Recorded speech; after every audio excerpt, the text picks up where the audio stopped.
Hello everyone, welcome to my YouTube channel maths with Harish Bisht. Guys, class 9 का chapter 6 चल रहा है और आज का मेरा वीडियो है मीडियन के बारे में।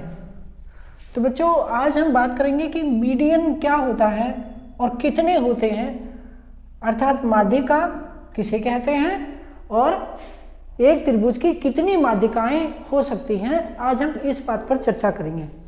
तो शुरू करते हैं। सबसे पहले मीडियन होता क्या है उस पर बात करें। तो मीडियन कहते किसे हैं, इसको हम चित्र से समझते हैं। उससे पहले हम एक नज़र डाल लेते हैं इसकी परिभाषा पर।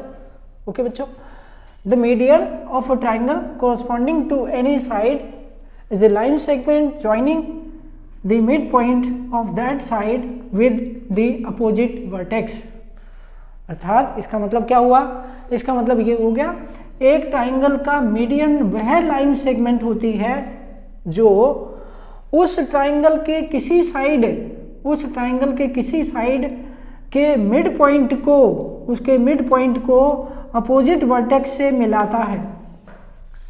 चित्र से समझाऊंगा। हिंदी में कहें तो त्रिभुज की माध्यिका क्या होती है भाई? तो त्रिभुज की माध्यिका वह रेखाखंड होती है जो त्रिभुज के किसी भुजा के मध्य बिंदु को, अर्थात जो मध्य बिंदु है उसको सम्मुख शीर्ष से मिलाता है। अब ये कैसे मिलाता है, इसको हम चित्र से बेहतर ढंग से समझ सकते हैं। तो शुरू करते हैं इसको चित्र के माध्यम से समझना। और इसके लिए मैं आपको एक डायग्राम बनाता हूँ। ओके, मैंने ले लिया एक ट्राइंगल। ये एक ट्राइंगल है और ये इसकी 3 भुजाएं हैं। ठीक है बच्चों, ट्राइंगल की 3 भुजाएं। तो सबसे पहले हम इसकी भुजाएं ले लेते हैं।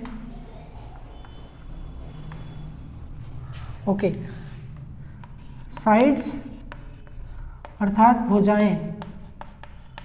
तो इसकी भुजाएं कौन सी हैं? इसकी भुजाएं हैं, सबसे पहली भुजा है AB, दूसरी है BC, तीसरी है AC। ध्यान दो, AB एक भुजा है, BC दूसरी भुजा है, AC तीसरी भुजा है। ओके, अब इसके शीर्ष, ठीक, अब इसके शीर्ष लिखते हैं हम।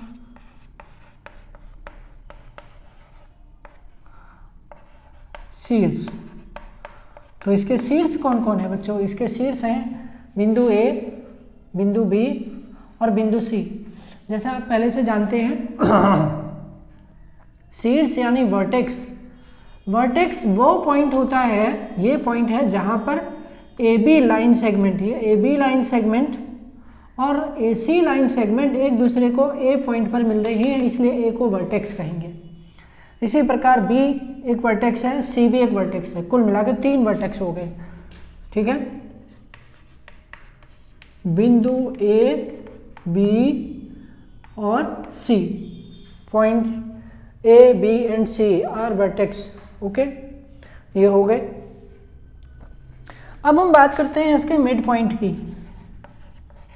मिड पॉइंट्स अर्थात मध्य बिंदु। अब ये मध्य बिंदु क्या है वो समझिए और सीखिए। मध्य बिंदु का मतलब हो गया बच्चों, ये A से लेकर B तक जो हमारी लाइन सेगमेंट जा रही है ना, इसका ठीक बीच का बिंदु, यानी कि वह बिंदु जहाँ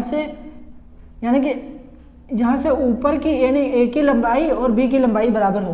दोबारा समझ लीजिए, मान लिया ये एक बिंदु है, इस बिंदु से, और इसको मैं नाम दे देता हूँ D बिंदु। ओके, ये जो D बिंदु है वो, इसको मध्य बिंदु क्यों कहेंगे? इसलिए कहेंगे क्योंकि ये AB का ठीक बीच का बिंदु है। बीच का बिंदु का क्या मतलब हुआ? इसका मतलब हो गया कि D से A तक का डिस्टेंस, यानी A तक की दूरी, ठीक है, या लेंथ, A तक की लेंथ और D से B तक की लेंथ इक्वल होगी। ये इक्वालिटी को ऐसे दिखाते हैं बच्चों। तो AD equal to BD, hence D is the mid point of AB। Similar BC का मिड पॉइंट ले लेते हैं, लेट, और वो ले लिया हमने E। Now BE equal to EC। इसी तरह से अगर मैं AC का मिड पॉइंट ले लेता हूँ, ये F हो गया, F पॉइंट। तो ये इक्वालिटी को हम दर्शाते हैं यहाँ पर। अच्छा बच्चों, यहाँ पर ये समझिएगा, मैंने तीनों को अलग अलग से दर्शाया, जैसे ये और ये बराबर है क्योंकि मिड पॉइंट है, तो एक लाइन खींचकर दर्शाया। फिर यहाँ पर मैंने इन दोनों, ये दोनों इक्वल हैं, ठीक है, बी ई इक्वल टू ई सी है, तो इसका मतलब इसको मैंने इक्वालिटी को दो लाइनें खींचकर दर्शाया। दरअसल ये जो सिंबल आप देख रहे हैं, ये जब दो लाइन सेगमेंट बराबर होती है उनकी बराबर को दिखाने के लिए प्रयोग होने वाला सिंबल है, यानी प्रतीक है। इसी तरह से मैंने यहाँ तीन लाइनें खींची, तो इसका मतलब हो गया ये तीनों, ये ए से लेकर एफ तक, एफ से लेकर सी तक बराबर हैं, तो ये हमारे मिड पॉइंट हो गए। ओके, मिड पॉइंट्स लेते हैं, तो हमारे पास मिड पॉइंट्स हैं डी, ई और एफ, ये हमारे मिड पॉइंट्स हैं। ओके बच्चों, आई होप आपको ये समझ आया होगा। अब आप आसानी से मीडियन को समझ पाएंगे, ठीक है। अब हमारे मीडियन कौन कौन होंगे वो हम लेते हैं। मीडियंस जो कि एक ट्राइंगल में जितने वर्टेक्स होते हैं उतने मीडियन होते हैं। तो पहले हम पहला मीडियन समझते हैं और फर्स्ट मीडियन। मैंने आपको क्या बताया, इसको आप दोबारा से समझिएगा। आप एक मीडियन ट्राइंगल की एक कोरस्पॉन्डिंग साइड है, कोरस्पॉन्डिंग लाइन सेगमेंट, मतलब ये एक लाइन सेगमेंट। मैं इसको इस तरह चित्र से समझाता हूँ। मान लिया ये ए बी है और इसका मिड पॉइंट है डी, हमने डी इसका मिड पॉइंट ले लिया।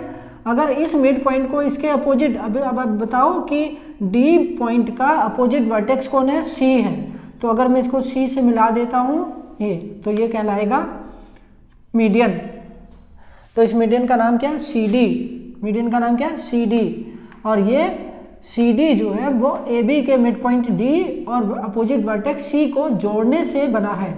तो सी डी जो लाइन सेगमेंट है उसको हम कहेंगे मीडियन, अर्थात माध्यिका, ठीक है।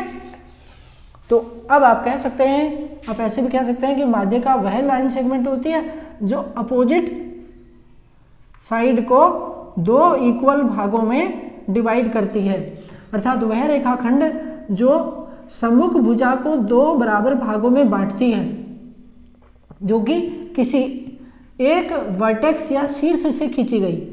तो जिस भी शीर्ष से ये खींची जाती है उसके ठीक अपोजिट यानी सामने वाली जो भी भुजा होती है उस भुजा को दो बराबर भागों में बांट देती है।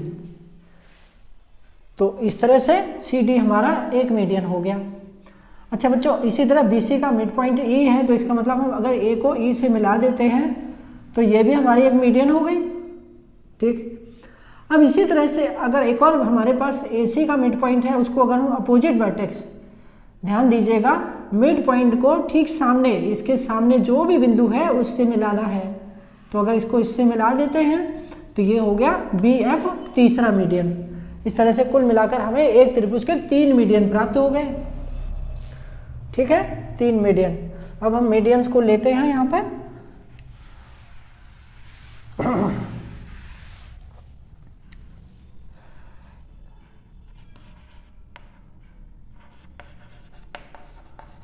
मीडियंस अर्थात माध्यिकाएं। अब चूंकि ये एक से ज़्यादा माध्यिकाएं हैं इसलिए हम इनको माध्यिकाएं कहेंगे। तो हमारी पहली माध्यिका हो गई C D, okay, C D हमारी पहली माध्यिका।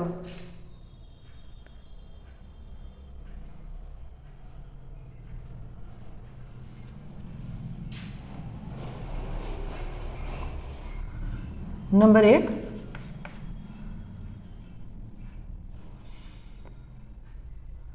सी डी, ये पहला मीडियन हो गया क्योंकि सी डी जो है वो ए बी को दो इक्वल भागों में डिवाइड कर रहा है।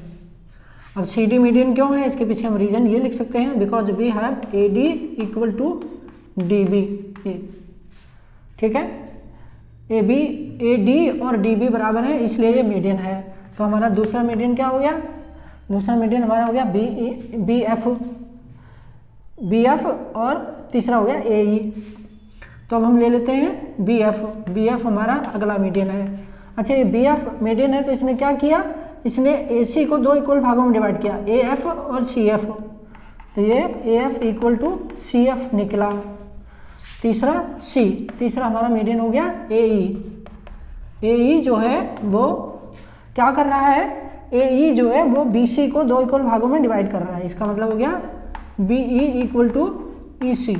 ये इस तरह से बच्चों एक ट्राइंगल के 3 मीडियन होते हैं। Okay, 3 median. अच्छा, ये हो गया मीडियन की जानकारी। अब मैं आपको ये बताना चाहूँगा कि आप यहाँ देख पा रहे हैं चित्र में कि हमारा जो चित्र है उसमें तीनों मीडियन एक दूसरे को ट्राइंगल के अंदर काट रहे हैं इस पॉइंट पर। ये इस पॉइंट को फोकस करो, इसको हम नाम दे देते हैं G। ये G बिंदु है। तो हम ये देख पा रहे हैं कि जो तीनों मीडियन है हमारे वो एक दूसरे को त्रिभुज यानी ट्राइंगल के अंदर एक पॉइंट पर मिलते हैं, इंटरसेक्ट करते हैं। इस इंटरसेक्टिंग पॉइंट को नाम दिया G। बच्चों ध्यान दीजिए, ये जो पॉइंट इंटरसेक्टिंग पॉइंट G होता है ना, कुछ भी इसको नाम दे सकते हैं, इसका एक खास नाम होता है। इसका एक खास नाम क्या होता है? दरअसल इसको सेंट्रोइड बोलते हैं। सेंट्रोइड के बारे में मैं आगे आपके लिए वीडियो लेकर आऊँगा और इसमें आपको बताऊँगा सेंट्रोइड होता क्या है और इसकी जानकारी। तो फिलहाल हम केवल ये जान लेते हैं इंटरसेक्टिंग पॉइंट ऑफ मीडियंस। जो मीडियंस का इंटरसेक्टिंग पॉइंट यानी प्रतिच्छेदी बिंदु होता है, अर्थात जिस बिंदु पर सभी माध्यिकाएं एक दूसरे को प्रतिच्छेद करती हैं, ठीक है, उस बिंदु को यहाँ पर नाम दिया गया G। अच्छा, अब अगर हम थोड़ा सा और इसमें ये देखना चाहें कि कौन मीडियन है और उसकी कॉरस्पॉन्डिंग साइड कौन है, ठीक है, इस पर बात करें तो सबसे पहला हमारा CD पहला मीडियन हो गया। मैंने सबसे पहला मीडियन लिया CD। ओके, CD मीडियन जो है इसकी कॉरस्पॉन्डिंग साइड किस पर है? ये AB पर है। इसका मतलब CD is the median corresponding to side AB। Okay, क्योंकि CD जो है वो संगत भुजा यानी AB जो संगत है उसके साथ मिल रहा है या AB के मध्य बिंदु को मिलाता है। अभी अच्छा, सेकेंडली क्या हो सकता है? अच्छा, दूसरा हमारा मीडियन क्या है? दूसरा हमारा मीडियन है BF। Okay, BF is the median corresponding side to BF किस पर है? AC पर है, तो यहाँ पर लिखेंगे AC। इसी तरह से तीसरा हमारा मीडियन हो जाता है AE। AE is the median corresponding to side BC।